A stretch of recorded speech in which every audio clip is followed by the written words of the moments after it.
welcome back to my channel, guys. And in this video I'm gonna talk about how did I pay my tuition fees on my own. I get this question a lot, like can you pay your fees on your own in Canada when you're working part-time?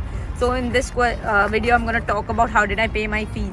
So actually I had paid already my first year fees, so I had to pay my second year fees.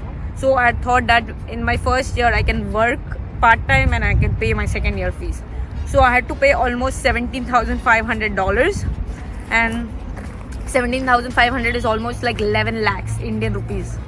So when I came here, I had already started my semester online because I did not receive my visa, so I just started it online. So January, February mid I had got my visa. So I was supposed to come in here in March. So March 15 I arrived here, and during the time it was like peak of COVID, so I had to quarantine for again 15 days. So March 15 to April 1st I was under quarantine. I could not work. So after 1st April I started looking out for jobs. I did not get any jobs for the first year. I was just looking around, applying on Indeed, on Craigslist, on Payscale, and many websites. I made a video, you can watch that video.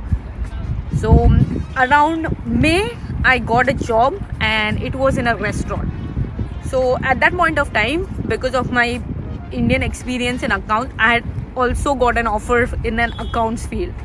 So when I started doing my research, so that job was paying me a minimum wage, so which was around $15 that point, and it did not give me any other benefits. When I came to Canada, I had already thought that I'm gonna work in a restaurant because they're gonna give me food, because I did not know how to cook, and they're gonna give me tips so I can make extra money.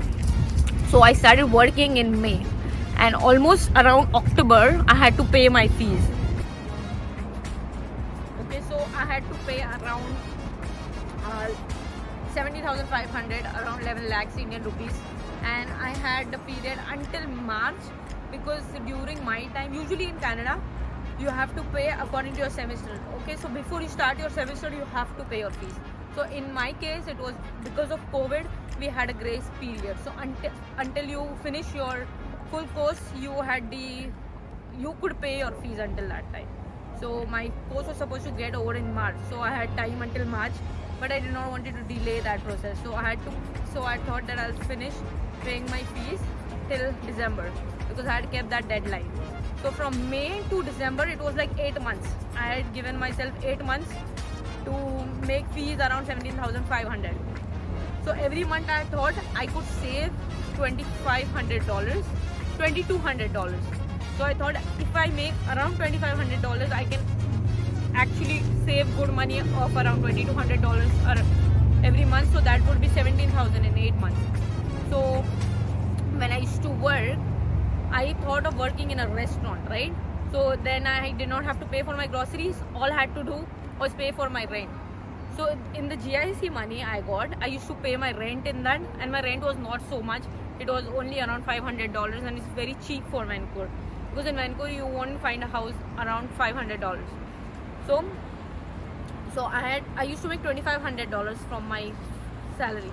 So now if you're thinking how can you make $2,500, you cannot, but I used to make it only because I used to work in a restaurant. So the $1,000 I used to make additional, I used to make $1,500 for working 20 hours a week. So that was $1,500 I used to make a month, and $1,000 was only purely from my tips, from my restaurant tips. So I used to get $600 to $1,000 tips from my restaurant. So I saved 17,500 with that money. So if you are thinking that you want to come to Canada and you want to save money, there are many ways you can do it. You have to just plan accordingly. So thank you. If you like my video, you know what to do, and you can subscribe to my channel. Thank you. Have a good day.